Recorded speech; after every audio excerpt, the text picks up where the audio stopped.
हैं जब हम सेट कर देते हैं कोई गोल, तो वो हमें और हेल्प करता है so that we can take control over that decisions, ठीक है। अब वो control over those decisions and feel more confident. उस डिसीजन के बारे में अगर हमें कॉन्फिडेंट होना है और कंट्रोल करना है, टेक ओवर, तो उसके लिए हमें यार सेट गोल करना बहुत इंपॉर्टेंट है। पहली step, financial goal are the most important objective, ठीक है यार, ये इंपॉर्टेंट तो है, आप सबको पता है कि financial goal is important objective, you can not neglect that. You set for how you will save and spend your money, और ये आप सेट भी करते हो क्योंकि आपको पता होना चाहिए कि how will you B saving your money and spending your money at the same time, ठीक है।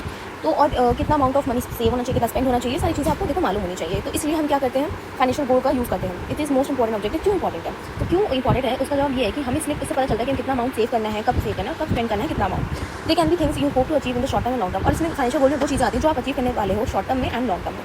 When it come to personal finance, ठीक है, अब ये नाम से सजेस्ट हो रहा है पर्सनल फिर फाइनेंस, तो every one situation is unique, ठीक है। पर्सनली सब लोग यूनिक होते हैं तो उनकी चॉइसेस भी यूनिक होंगी, सिचुएशन भी यूनिक होगा, तो वही कह रहा है। No one has the same bill rent, ठीक है, जैसे सबकी पर्सनैलिटी पर्सनली अलग होती है, सबको बोलने का तरीका अलग है, वैसे ही पर्सनल फाइनेंस में पर्सनल का सबका जो चॉइस होता है, ठीक है, चॉइस ऑफ लाइफ स्टाइल या फिर उनके bill rent debt lifestyle, ये सारी चीज़ें अलग होने वाली हैं। तो this is very easy, you can just know what they are saying by just reading this sentence. When you are ready to take control of the financial lifestyle, you need to plan that will answer specific problems. Okay, जब आप जा रहे हो कि भाई हम control लेना चाह रहे हैं over our financial lifestyle, तो आपको एक प्लान बनाना पड़ेगा सो दैट जो आपके स्पेसिफिक प्रॉब्लम्स को जस्टिफाई स्पेसिफिक करके उनको उन सवाल दे पाए तुम्हें, तो इसलिए आपको प्लान की जरूरत पड़ेगी। Financial goal is a target to aim when managing your money. तो देखो, जब आप कोई फाइनेंशियल गोल वर्ड सुनते हो ना, तो ये एक टारगेट है, ठीक है। तो जब भी ये एक टारगेट है जिस पर आप एम कर रहे हो फिलहाल, so that you can achieve. यार ये बैक क्यों नहीं होता, सॉरी कह रहे हैं financial goal is a target to aim when managing money, ठीक है। तो आप चलो अपना ये पैसा मैनेज करना है, तो फाइनेंशियल गोल एक बता देता है कि हाँ इस फाइनेंशियल गोल में क्या क्या चीज़ आ गई, सेविंग आ गई, स्पेंडिंग आ गई। तो फाइनेंशियल गोल एक टारगेट होगा कि हाँ इस टारगेट को देख लेता हूँ, उससे पता चलेगा कि ये मनी कैसे मैनेज होगा। तो देखो, अगर आपको पता है सेविंग इतनी है, फलाना इतनी रुपी है, स्पेंडिंग जो है वो इतनी रुपी है, तो ये टारगेट बन गया कि हाँ भाई इतना मेरा टारगेट है, इतना सेव करना है टारगेट है, इतना स्पेंड करने का टारगेट है, तो अब मैं इस पैसे को इस तरह से खर्च और सेव कर सकता हूँ। तो ये क्या बन गया, टारगेट बन गया, तो जिस पे हम एम करके अपना पैसा मैनेज कर रहे हैं, तो मैनेजिंग में मनी लिखा है। It can involve saving, spending, earning और इवन इन्वेस्टिंग। तो इसमें सेविंग स्पेंडिंग तो आप फाइनेंशियल गोल में लिख ही रहे हो, तो इसमें क्या आ गया, अर्निंग, जो आप पैसा कमा रहे हो। फिर क्या आ गया, इन्वेस्टिंग, कहीं आप इन्वेस्ट भी तो करोगे अपने पैसा डबल या ट्रिपल करने के लिए, तो वो सारी चीज़ें। When you have a clear picture on what you R am working for, ठीक है, working towards your target is easy. यार ये तो बहुत ही सिंपल वर्ड्स में कहा गया है। जैसे आपको पता है कि अभी आपको पढ़ना है फाइनेंशियल प्लानिंग का, पर्सनल फाइनेंस का यूनिट 1, तो ये आपका एम क्लियर हो गया, ठीक है। तो नाउ यू नो कि हाँ यूट्यूब पर सबसे पहले मैं ये चीज़ सर्च करूँगा, तो ईजी है। बट जब आपको पता ही नहीं यार पढ़ना क्या है, करना क्या है आगे, है ना, कौन सा सब्जेक्ट पढ़ने वाला हूँ, तो यार आप कैसे सर्च करोगे यूट्यूब पर जाके कि हाँ मुझे वाला सब्जेक्ट पढ़ना है, ठीक है। पहले तो आप तैयार हो, टारगेट आपका जब एम ही क्लियर नहीं होगा तो आप ईजी नहीं हो पाएगा। क्लियर पिक्चर होना चाहिए for your aim, so that working towards that is easy, वो ईजी हो जाए। That means what your goal should be measurable, उसको आप मेजर कर पाओ।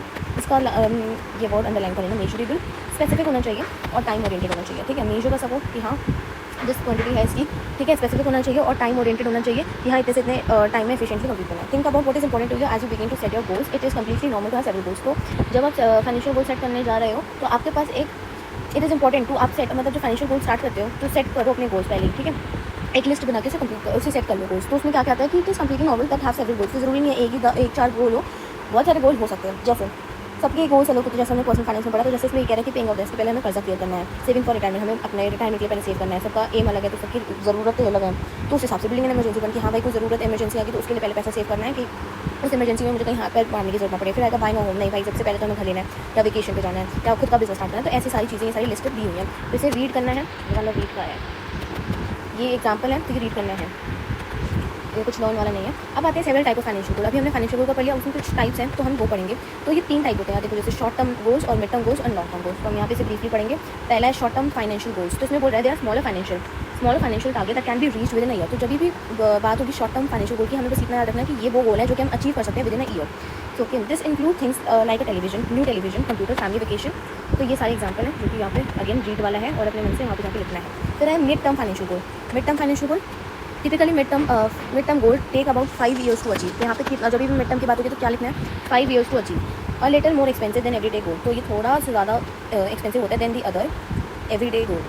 तो दे आर स्टिल अचीवेबल। ऐसा नहीं कि थोड़ा महंगा हो गया तो अचीव नहीं कर सकते, they are still achievable with discipline अगर हो आपका और हार्ड वर्क हुआ। पेइंग ऑफ क्रेडिट, जैसे कि एग्जाम्पल है कि paying off credit card balance और लोन, ठीक है, saving for down payments on a car और a mid term goals, all are mid term goals, ठीक है। तो ये सारे एग्जाम्पल हो गए अगेन। फिर आता है long term financial goals. Long term financial goals में क्या बोला कि this type of goals usually take more than 5 years। तो यहाँ पे हमें याद रखना है कि ये कब चीज़ें बोलते हैं जब 5 से ज़्यादा ईयर्स लगते हैं, that is long term financial goals. Some example of long term goals are saving for college education. तो कॉलेज एजुकेशन के लिए जब बंदा सेव करता है, ऐसा तो नहीं कि भाई कुछ महीने में हो जाता है, हाँ कुछ टाइम लगता है, कुछ सालों का टाइम लगता है, कुछ सालों की अर्निंग और वो अर्निंग और सेविंग लगती है। फिर बोला कॉलेज एजुकेशन, रिटायरमेंट भी भैया वो पूरा बुढ़ापा निकालना, तो आप सिर्फ कुछ महीने की सेविंग से थोड़ी ना निकालोगे, तो पूरा साल कुछ वो पैसे लग जाएंगे। एक नया घर लेना है, तो ये सारे एग्जाम्पल है, ये आगे आपको करना है। फिर आते हैं अपना बी पार्ट, जिसमें मैंने आपको बोला था ये बहुत इंपॉर्टेंट है, इसको बिना छोड़े